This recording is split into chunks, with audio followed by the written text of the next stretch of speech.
ભરેલા મરચાં બનાવવા માટે 7 થી 8 નંગ જેટલા આ રીતના મરચાં લઈ લીધા છે।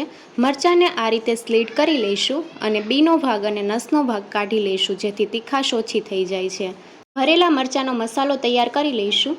મસાલો તૈયાર કરવા માટે મિક્સિંગ બાઉલમાં 1 કપ ચવાણું લીધું છે। તમે મિક્સ ફરસાણ પણ લઈ શકો છો। આ રીતનું અધકચરું વાટી લીધું છે।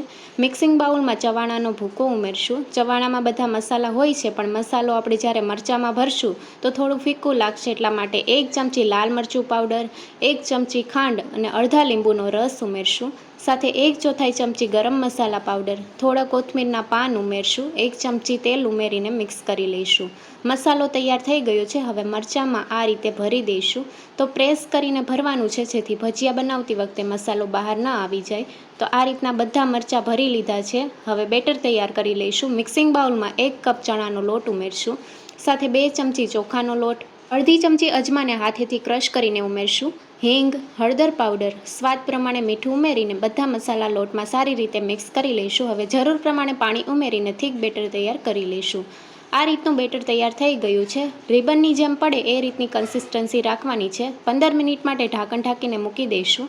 બેટર સારી રીતે સેટ થઈ ગયું છે। હવે ચપટી ખાવાના સોડા સાથે 1 ચમચી ગરમ તેલ ઉમેરીને મિક્સ કરી લઈશું। હવે ભરેલા મરચાંને લોટમાં સારી રીતે કોટ કરી લઈશું।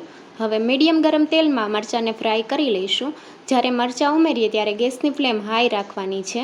શરૂઆતમાં મરચાંને પલટાવવાના નથી। એક બાજુથી સારી રીતે ફ્રાય થઈ જાય પછી આપણે પલટાવીને બધી સાઈડથી સારી રીતે ફ્રાય કરી લઈશું। મરચાંનો કલર ચેન્જ થઈ ગયો છે।